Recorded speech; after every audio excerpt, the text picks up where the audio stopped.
Hello and welcome to Cuisine Critiques. On this episode, I am calling this one What's for Diner. On this episode, we will be exploring diners in and around Baltimore.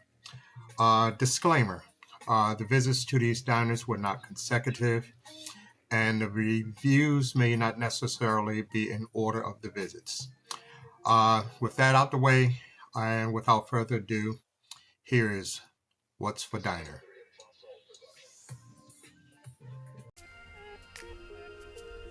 Hi. First up, we have the Double T Diner. The Double T Diner has been around for quite some time.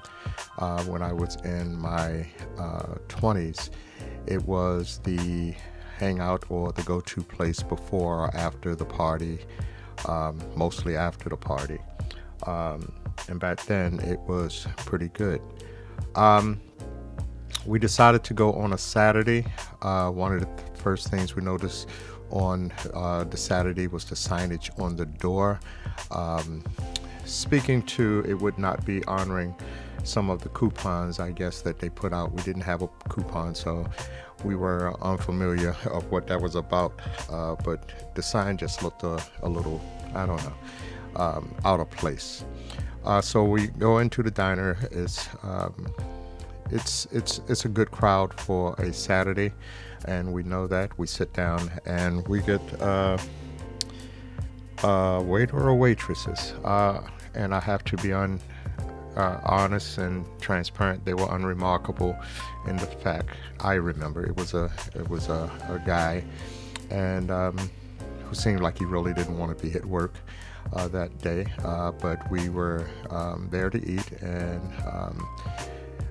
though we are looking at personnel for the review, it didn't bother us as much what the personality was. We had, I guess, some diners still give you something like soup before or as your appetizer before you order additional appetizers. So we got some soup. I have to admit that the soup was pretty good. She didn't eat hers, so I decided to take hers with us, and we put our order in. We put in, as always, we put in an order for onion rings, and I really can't remember whether they were good or not.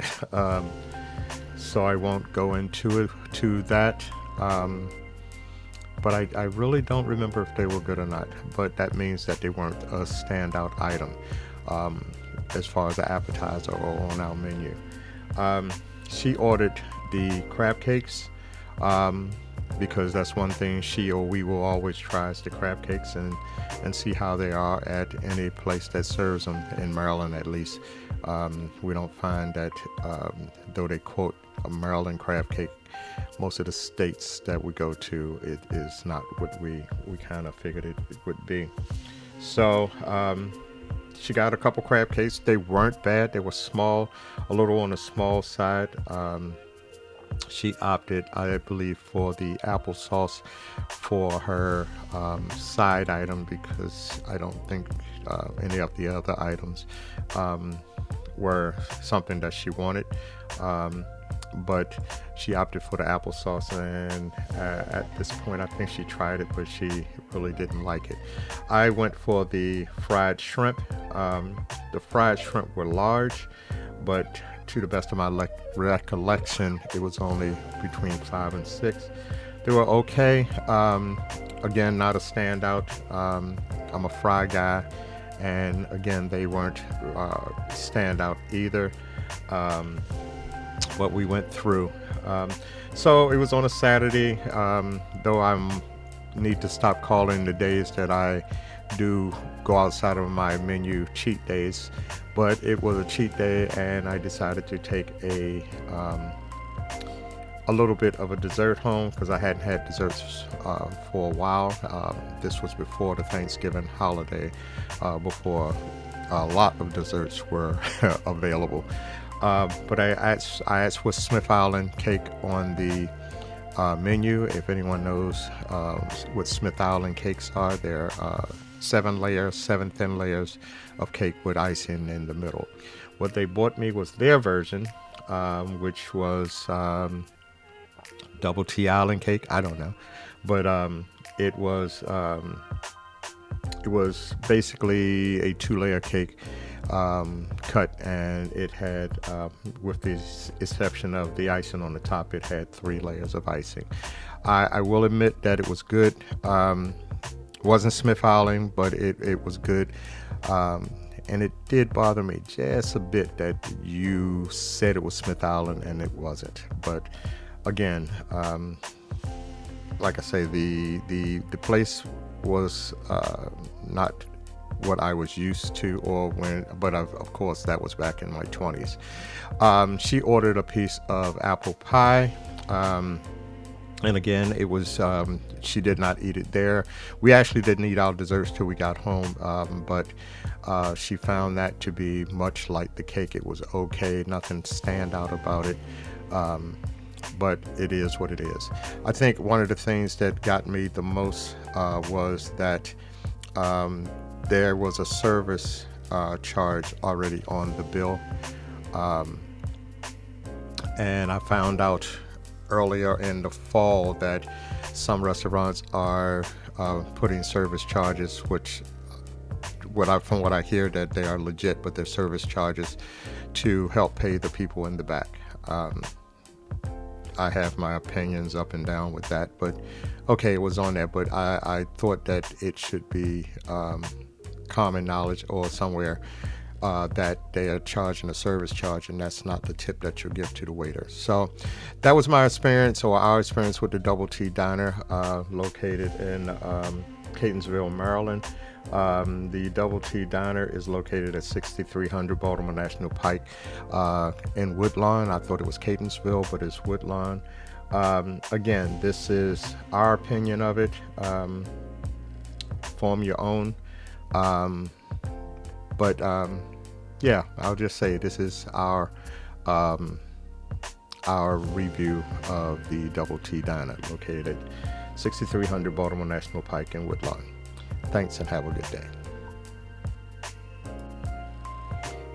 Next up, we have the Nautilus Diner that's located in Timonium, Maryland at 2047 York Road in Timonium, as I said.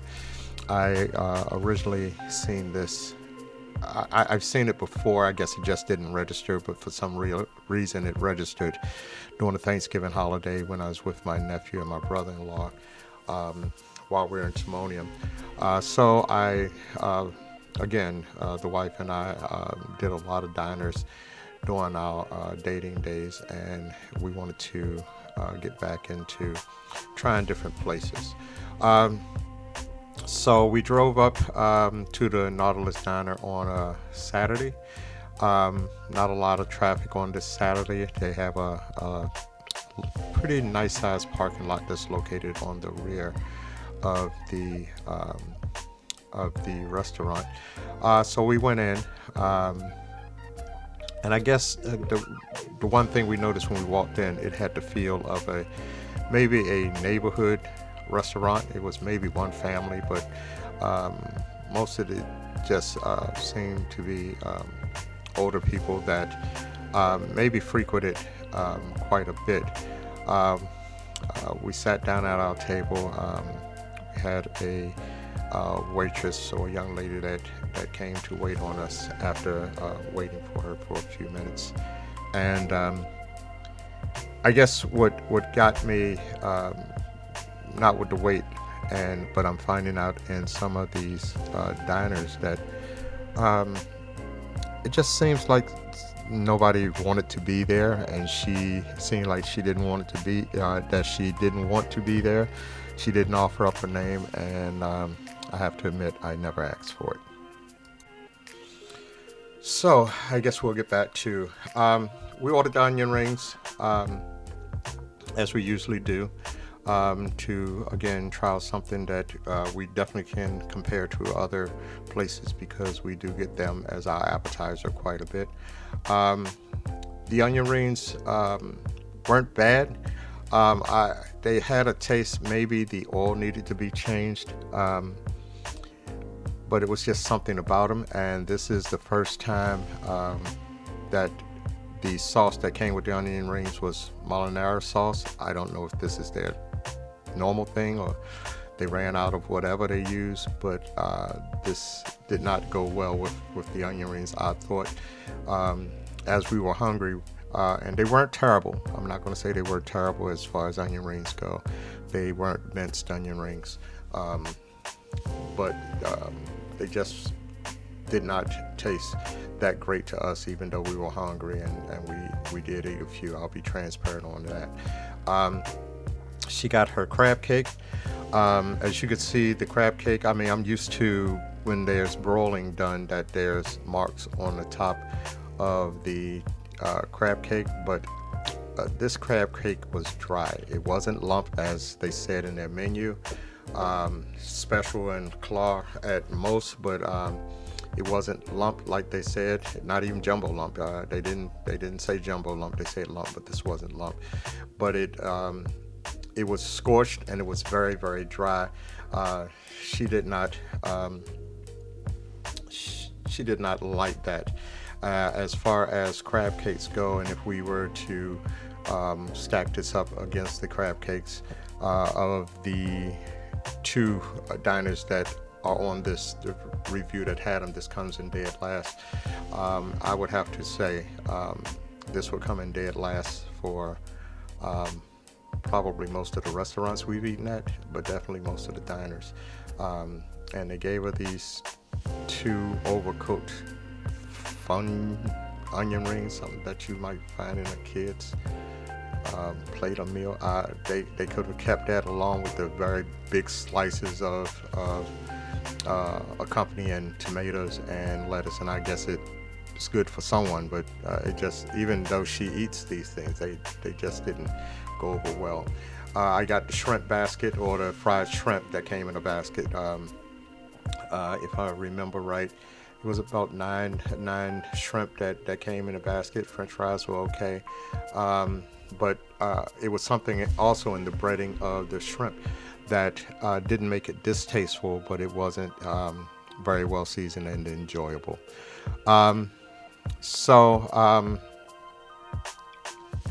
As we got our bill and we walked out, I guess I should be grateful that they didn't add the service charge that we spoke about on the previous Double T Diner review. And the price wasn't that bad, but the food also wasn't enjoyable, to be honest with you. As we walked out, we saw a very well outfitted case of desserts.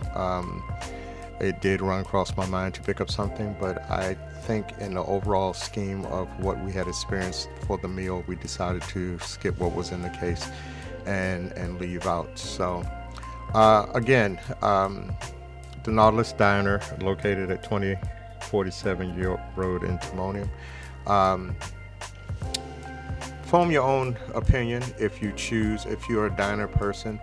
But I can honestly say this is one diner that we won't be returning to. So diner 2 of 3, and we'll go into our next diner right after this.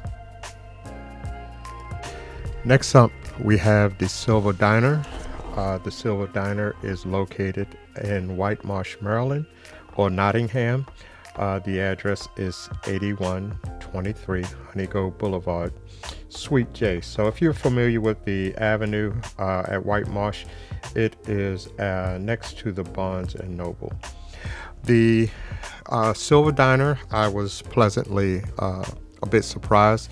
I knew it was there, however I hadn't been, and this was our first time going. It lists itself as the next generation diner. So I let the wife off, and she went to get a table for us, and when I walked into the diner,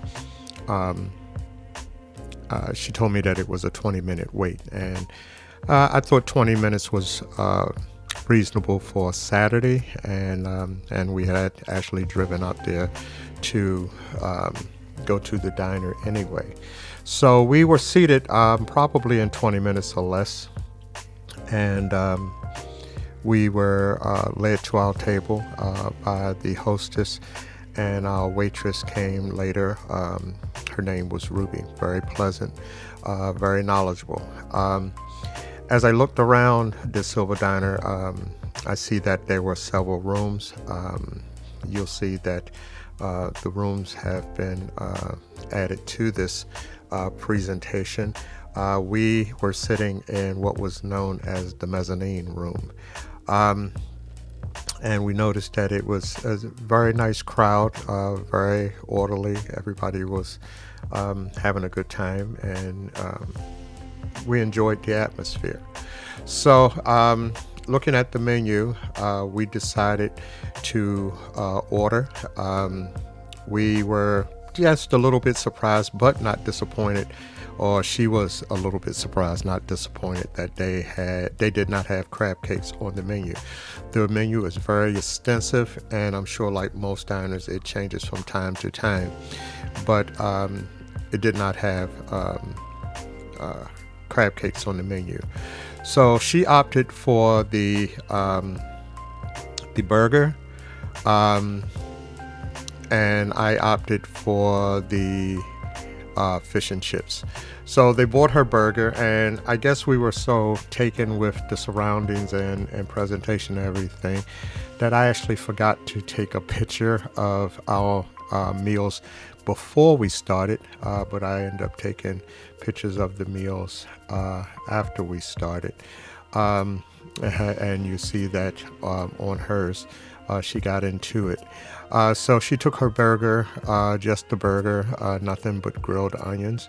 She said the burger was well cooked. It tasted good. The onions were well grilled, and she was quite pleased with hers.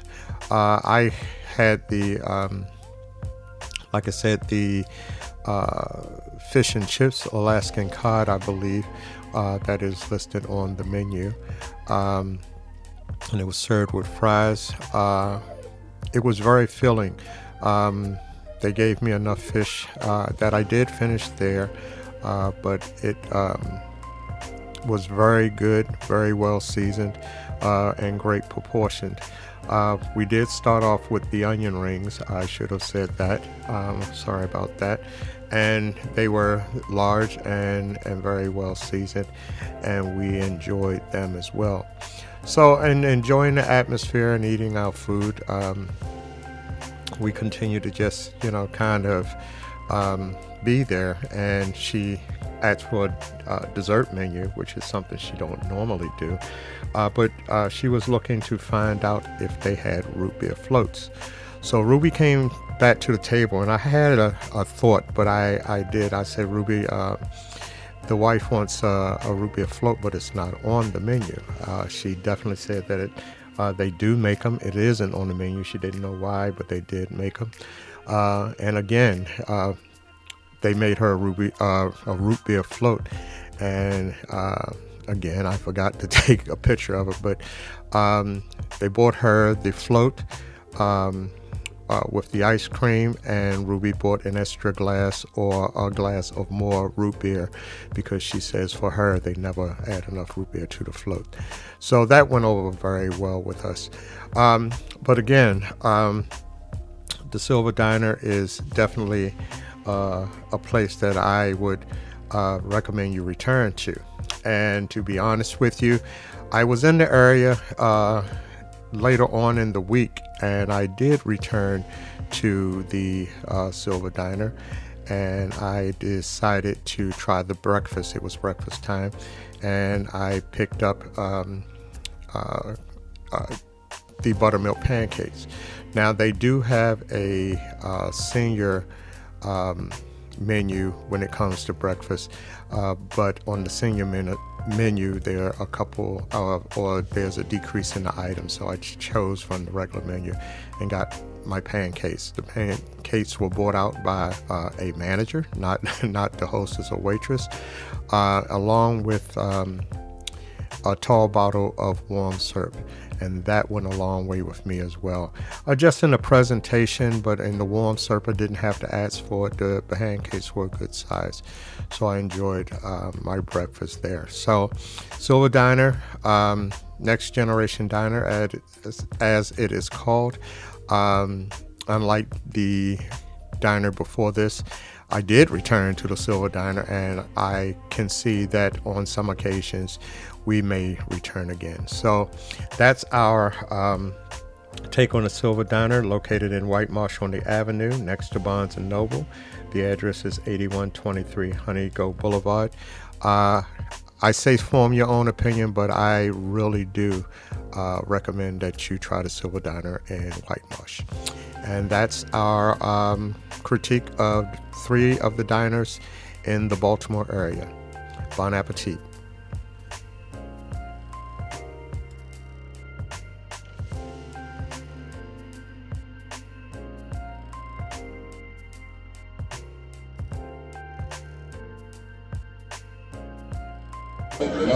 So,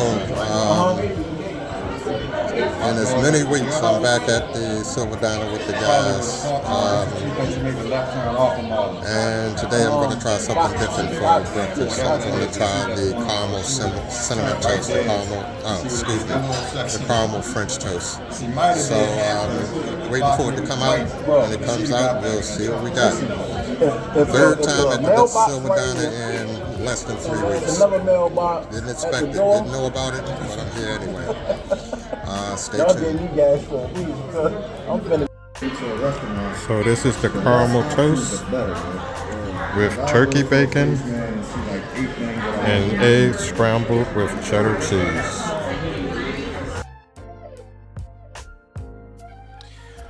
So like I said, but wait, there's more. So like I said, having just known about the Silver Diner, but not actually going, to actually making yet a third visit within as many weeks.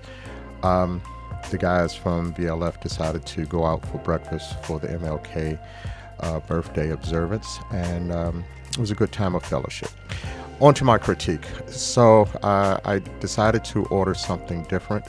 I should like to note that that the menu at the Silver Diner is extensive.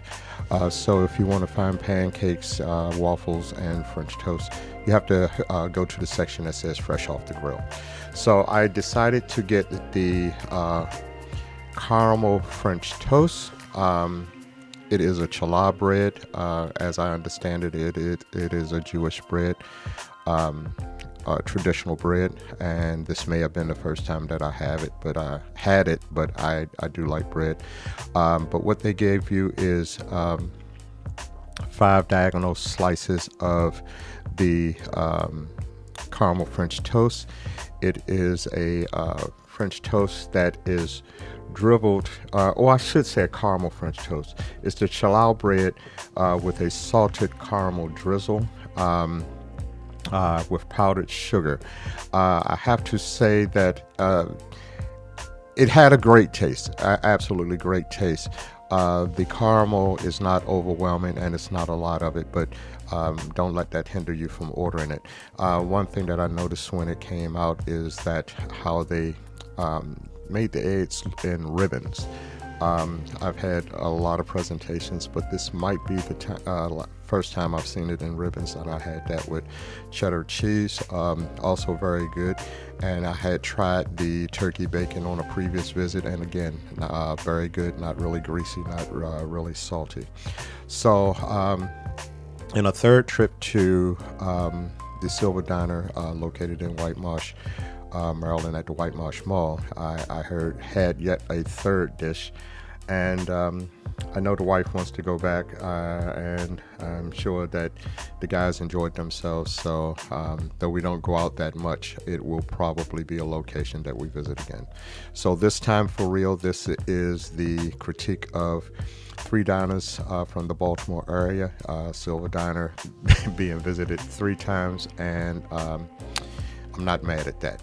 So again, Cuisine Critiques, Go out, get you something good to eat, and bon appetit.